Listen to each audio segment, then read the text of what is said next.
ಸ್ನೇಹಿತರೆ ನಮಸ್ತೆ. ನನ್ನ ಸ್ಟಡಿ ವಿತ್ ಶಂಕರ್ 24 ಯೂಟ್ಯೂಬ್ ಚಾನಲ್ಗೆ ಸ್ವಾಗತ.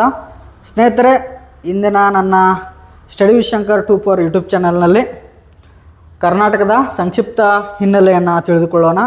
ಇನ್ನು ಮುಂದೆ ಕರ್ನಾಟಕದ ಇತಿಹಾಸದ ಆರಂಭದಿಂದ ಹಿಡಿದು ಆಧುನಿಕ ಕರ್ನಾಟಕದ ಪ್ರತಿಯೊಂದು ಇತಿಹಾಸದ ಚರಿತ್ರೆಯನ್ನು ಈ ನನ್ನ ಸ್ಟಡಿ ವಿತ್ ಶಂಕರ್ 24 ಯೂಟ್ಯೂಬ್ ಚಾನಲ್ನಲ್ಲಿ ಕೊಡ್ತಾ ಇದ್ದೀನಿ. ಸ್ನೇಹಿತರೆ ಬನ್ನಿ, ಮೊದಲಿಗೆ ಕರ್ನಾಟಕದ ಸಂಕ್ಷಿಪ್ತ ಹಿನ್ನೆಲೆಯನ್ನು ತಿಳಿದುಕೊಳ್ಳೋಣ. ಅದರ ಐತಿಹಾಸಿಕ ಹಿನ್ನೆಲೆ ಏನಾಗಿತ್ತು ಅಂತ ಅದನ್ನು ತಿಳಿದುಕೊಳ್ಳೋಣ. ಸ್ನೇಹಿತರೆ, ಕರ್ನಾಟಕ ಬಹಳಷ್ಟು ಐತಿಹಾಸಿಕ ಮತ್ತು ಸಾಂಸ್ಕೃತಿಕವಾದಂತಹ ಭವ್ಯ ಇತಿಹಾಸವನ್ನು ಹೊಂದಿದೆ. ಸ್ನೇಹಿತರೆ, ಕರ್ನಾಟಕಕ್ಕೆ ಸುಮಾರು 2000 ವರ್ಷಗಳಷ್ಟು ಹಳೆಯದಾದಂತಹ ಒಂದು ಇತಿಹಾಸವಿದೆ.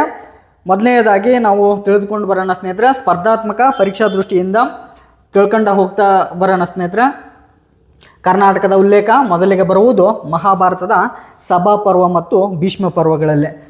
ಕರ್ನಾಟಕದ ಮೊದಲ ಉಲ್ಲೇಖ ಬರುವುದು ಮಹಾಭಾರತದ ಸಭಾಪರ್ವ ಮತ್ತು ಭೀಷ್ಮ ಪರ್ವಗಳಲ್ಲಿ ಕರ್ನಾಟಕದ ಉಲ್ಲೇಖ ಬರ್ತದೆ. ಮತ್ತು ಮಹಾಭಾರತದಲ್ಲಿ ಕಂಡುಬರುವಂತಹ ಎರಡು ಶಬ್ದಗಳು ಮಹಿಷಿಕ ಮತ್ತು ಕುಂತಲ. ಇವೆರಡು ಶಬ್ದಗಳು ಮಹಾಭಾರತದಲ್ಲಿ ಬರ್ತವೆ ಸ್ನೇಹಿತರೆ. ಮಹಿಷಿಕವನ್ನು ಇಂದಿನ ಮೈಸೂರಿಗೆ ಕರಿತಾಯಿದ್ರು. ಮಹಿಷಿಕ ಇಂದಿನ ಮೈಸೂರನ್ನು ಆವಾಗ ಮಹಿಷಿಕ ಅಂತ ಕರಿತಾಯಿದ್ರು.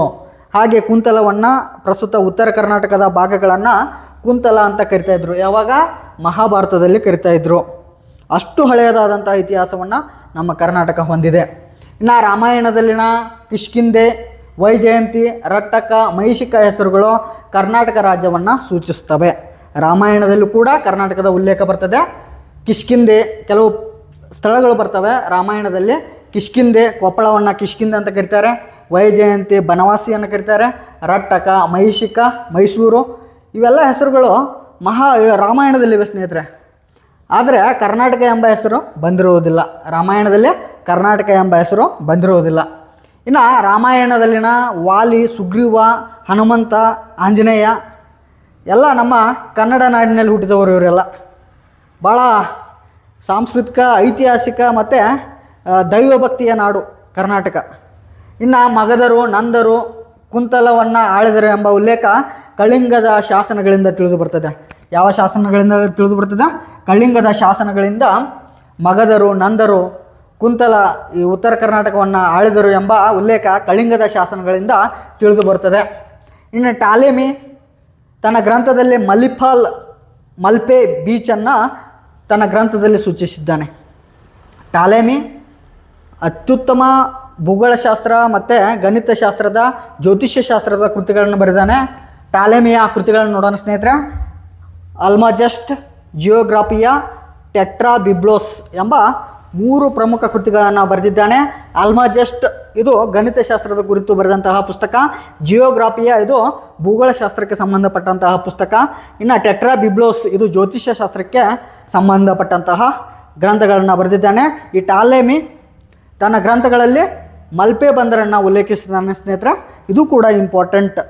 ಮಲ್ಪೆ ಬಂದರನ್ನು ತನ್ನ ಗ್ರಂಥದಲ್ಲಿ ಟಾಲೆಮಿ ಉಲ್ಲೇಖಿಸಿದ್ದಾನೆ. ಇನ್ನು ಕ್ರಿಸ್ತಶಕ 2ನೇ ಶತಮಾನದಲ್ಲಿ ಶಿಲಪ್ಪದಿಗಾರಂನಲ್ಲಿ ಕರ್ನಾಟಕದ ಉಲ್ಲೇಖವಿದೆ. ಶಿಲಪ್ಪದಿಗಾರಂ 2ನೇ ಶತಮಾನದಲ್ಲಿ ಬರುವಂಥದ್ದು. ಇದನ್ನು ಬರೆದವರು ಯಾರು ಅಂತ ಕೇಳ್ತಾರೆ ಸ್ನೇಹಿತರೆ. ಶಿಲಪ್ಪದಿಗಾರಮನ್ನು ಬರೆದವರು ಇಳಿಂಗೋ ಅಡಿಗಲ್. ಯಾರು ಬರೀತಾರೆ? ಇಳಿಂಗೋ ಅಡಿಗಲ್ ಅವರು ಬರೀತಾರೆ.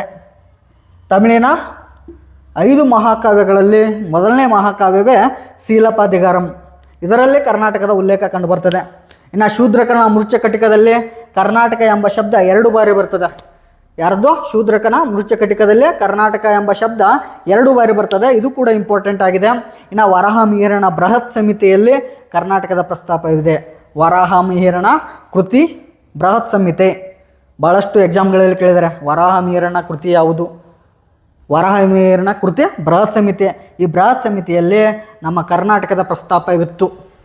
ಇನ್ನು ಮೊಹೆಂಜೋದಾರೋದಲ್ಲಿನ ಚಿತ್ರಲಿಪಿಯ ಆಧಾರದ ಮೇಲೆ ಫಾದರ್ ಹೆರಾಸ್ ಅವರು ಕನ್ನಡದ ಪ್ರಾಚೀನತೆಯನ್ನು ಗುರುತಿಸಿದ ಮೊಟ್ಟ ಮೊದಲ ವ್ಯಕ್ತಿ. ಯಾರು? ಫಾದರ್ ಹೆರಾಸ್. ಮೊಹೆಂಜೋದಾರೋದಲ್ಲಿನ ಚಿತ್ರಲಿಪಿಯ ಆಧಾರದ ಮೇಲೆ ಯಾರು ಗುರುತಿಸ್ತಾರೆ? ಫಾದರ್ ಹೆರಾಸ್ ಅವರು ಗುರುತಿಸ್ತಾರೆ. ಅಷ್ಟು ಕನ್ನಡದ ಪ್ರಾಚೀನತೆ ಅಷ್ಟು ಹಳೆಯದಾಗಿತ್ತು. ಇನ್ನು ಸ್ನೇಹಿತರೆ, ಇನ್ನು ಕರ್ನಾಟಕವನ್ನು ಶಾತವಾಹನರಿಂದ ಹಿಡಿದು ನಮ್ಮ ಬಾದಾಮಿ ಚಾಲುಕ್ಯರು ಕದಂಬರು, ರಾಷ್ಟ್ರಕೂಟರು, ಗಂಗರು, ಕಲ್ಯಾಣಿ ಚಾಲುಕ್ಯರು, ಹೊಯ್ಸಳರು, ವಿಜಯನಗರ ಸಾಮ್ರಾಜ್ಯದವರು, ಮೈಸೂರಿನ ಒಡೆಯರು, ಟಿಪ್ಪು ಸುಲ್ತಾನ್, ಹೈದರ್ ಅಲಿ, ಸಂಗೊಳ್ಳಿ ರಾಯಣ್ಣ, ಕಿತ್ತೂರು ರಾಣಿ ಚೆನ್ನಮ್ಮ, ಭಾಳಷ್ಟು ವೀರರು ಆಳಿದಂತಹ ನನ್ನ ಕನ್ನಡ ನಾಡು ಭಾಳಷ್ಟು ಐತಿಹಾಸಿಕ ಹಿನ್ನೆಲೆಯನ್ನು ಒಳಗೊಂಡಂತಹ ಒಂದು ಇತಿಹಾಸವನ್ನು ಹೊಂದಿರುವಂಥದ್ದು ಸ್ನೇಹಿತರೆ. ಇನ್ನು ಕನ್ನಡ ನಾಡಿನ ಹಲವು ಸ್ವಾತಂತ್ರ್ಯ ಹೋರಾಟಗಾರರು ದೇಶಕ್ಕಾಗಿ ಹೋರಾಡಿದ್ದಾರೆ. ಸಂಗೊಳ್ಳಿ ರಾಯಣ್ಣ ಆಗಲಿ, ನಮ್ಮ ಕಿತ್ತೂರು ರಾಣಿ ಚೆನ್ನಮ್ಮ, ಹಲವು ದೇಶಭಕ್ತರು ಸ್ವಾತಂತ್ರ್ಯ ಹೋರಾಟಕ್ಕೆ ತಮ್ಮ ಪ್ರಾಣವನ್ನೇ ಕೊಟ್ಟಿದ್ದಾರೆ. ಅದನ್ನೆಲ್ಲ ಮುಂದಿನ ಒಂದು ಸಂಚಿಕೆಗಳಲ್ಲಿ ತರಗತಿಗಳಲ್ಲಿ ನಾನು ಎಕ್ಸ್ಪ್ಲೇನ್ ಮಾಡ್ತೀನಿ ಸ್ನೇಹಿತರೆ. ಇನ್ನು ಆಧುನಿಕ ದೃಷ್ಟಿಯಿಂದ ನೋಡೋದಾದರೆ 1947 ಅಕ್ಟೋಬರ್ 24ರಂದು 1947 ಅಕ್ಟೋಬರ್ 24ರಂದು ಕರ್ನಾಟಕ ರಾಜ್ಯ ಭಾರತದ ಒಕ್ಕೂಟಕ್ಕೆ ಸೇರಿತು. ಮತ್ತು ಕರ್ನಾಟಕದ ಮೊಟ್ಟ ಮೊದಲ ಮುಖ್ಯಮಂತ್ರಿಯಾಗಿ ಕೆ.ಸಿ. ರೆಡ್ಡಿಯವರು ಅಧಿಕಾರವನ್ನು ವಹಿಸ್ಕೊಳ್ತಾರೆ ಸ್ನೇಹಿತರೆ.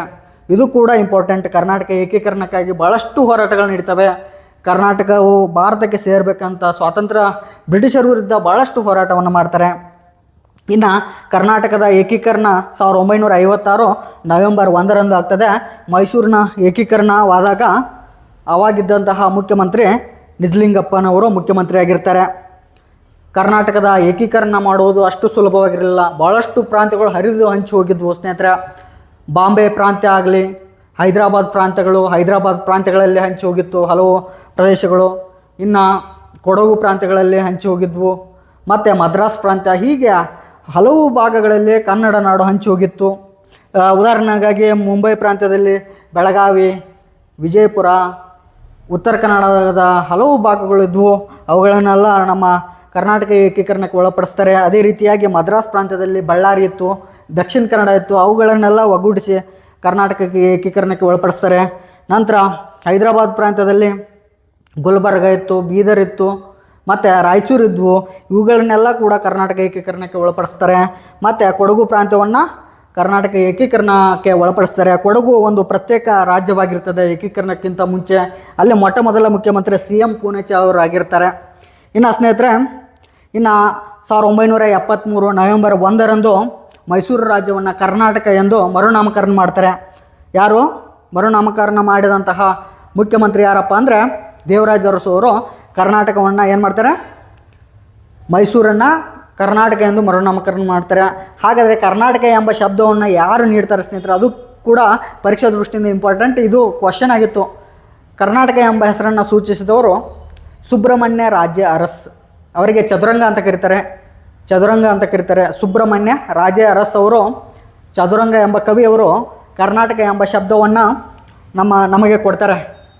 ಕರ್ನಾಟಕ ಎಂಬ ಶಬ್ದವನ್ನು ಕೊಟ್ಟಿದ್ದವರು ಚದುರಂಗ ಅವರು. ಇನ್ನು ನಮ್ಮ ಕೆ.ಸಿ. ರೆಡ್ಡಿಯಿಂದ ಹಿಡಿದು ಸಿದ್ದರಾಮಯ್ಯನವರಿಗೆ ಸುಮಾರು 26 ಮುಖ್ಯಮಂತ್ರಿಗಳು ಕರ್ನಾಟಕವನ್ನು ಆಡಳಿತ ಮಾಡ್ತಾರೆ. ಅತಿ ದೀರ್ಘಾವಧಿ ಮುಖ್ಯಮಂತ್ರಿಯಾಗಿ 2792 ದಿನಗಳ ಅತಿ ದೀರ್ಘಾವಧಿ ಮುಖ್ಯಮಂತ್ರಿಯಾಗಿ ಅಧಿಕಾರವನ್ನು ವಹಿಸಿಕೊಂಡವರು ಸಿದ್ದರಾಮಯ್ಯನವರು. ನಮ್ಮ ದೇವರಾಜ ಅರಸು ಅವರ ಐತಿಹಾಸಿಕ ಆಡಳಿತದ ಅವಧಿಯ ದಾಖಲೆಯನ್ನು ಸರಿಗಟ್ಟಿದವರು ಸಿದ್ದರಾಮಯ್ಯನವರು.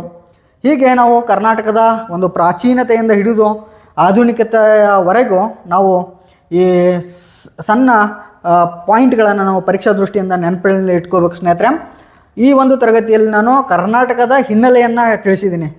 ಮುಂಬರುವಂತಹ ಒಂದು ತರಗತಿಗಳಲ್ಲಿ ಕರ್ನಾಟಕವನ್ನು ಆಳಿದ ರಾಜಮನೆತನಗಳು ಮತ್ತು ಕರ್ನಾಟಕದ ಎಲ್ಲ ರೀತಿಯಾದಂತಹ ಪ್ರಾಚೀನತೆಯಿಂದ ಹಿಡಿದು ಮಧ್ಯಯುಗದಿಂದ ಹಿಡಿದು ಪ್ರಸ್ತುತ ಆಧುನಿಕತೆವರೆಗೂ ನಾನು ಈ ನನ್ನ ತರಗತಿಯಲ್ಲಿ ಕ್ಲಾಸ್ಗಳನ್ನು ಮಾಡ್ತಾಯಿದ್ದೀನಿ ಸ್ನೇಹಿತರೆ. ದಯವಿಟ್ಟು ನನ್ನ ಸ್ಟಡಿ ವಿತ್ ಶಂಕರ್ 24 ಯೂಟ್ಯೂಬ್ ಚಾನಲ್ಗೆ ಸಬ್ಸ್ಕ್ರೈಬ್ ಆಗಿ ಅಂತ ಹೇಳ್ತಾ ನನ್ನ ತರಗತಿಯನ್ನು ಮುಗಿಸ್ತಾ ಇದ್ದೀನಿ. ಧನ್ಯವಾದಗಳು ಸ್ನೇಹಿತರೆ.